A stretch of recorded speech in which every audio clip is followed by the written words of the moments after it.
to chat for a bit? No. I like to listen to that, Yuval, but like what?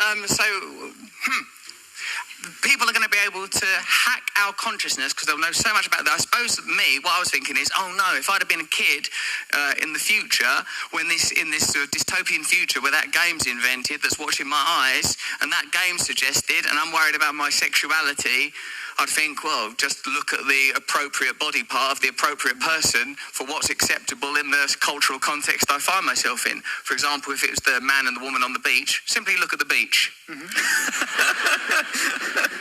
Maybe there's a dolphin in the background. People will perhaps query what you were thinking about his blowhole. But what I would say... Well, so like what you're suggesting is that in this future that could very soon be upon us, that our thoughts will be accessible to corporations that will most likely want to exploit our intentions. But in a sense, we already live in this dystopia, but they don't yet have the facilities that they will have. Mm-hmm. So you talked a little, Yuval, about developing emotional balance and emotional... Lots of gay men spend their entire teenage years not knowing something very important about themselves. But imagine the situation in a few years when an algorithm can tell any teenager exactly where he or she is on the gay-straight spectrum, just by collecting and analyzing data about you. One way to do it, there are many ways, but one way to do it is perhaps just to track eye movements. The computer can track my eye movements when I surf the internet or watch YouTube, and analyze what my eyes do when I see an image, say of a sexy guy and a sexy girl walking together hand in hand on the beach. Where do my eyes focus and where do they linger?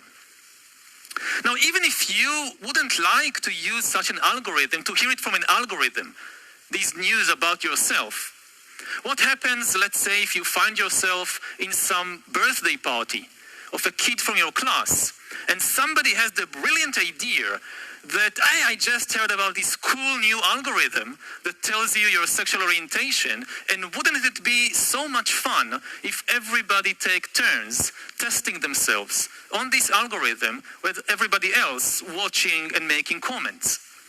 What would you do in such a situation? Would you just walk away? And even if you do walk away, even if you do keep hiding from yourself, from your classmates, you will not be able to hide from Amazon or from the secret police or from Coca-Cola. As you surf the web or watch YouTube or just walk down the street, the algorithms will be discreetly monitoring you and hacking you in the service of the government or a corporation or some organization. Maybe you still don't know that you're gay, but Coca-Cola already knows it. So next time they show you an advertisement, they choose to use the version with the shirtless guy and not the version with the girl in the bikini. And next day when you go to the shop, you choose to buy Coke and not Pepsi, and you don't even know why. You think you did it from your free will. They know why you did it. And such information will be worth billions. Now, I know, of course, not everybody is gay.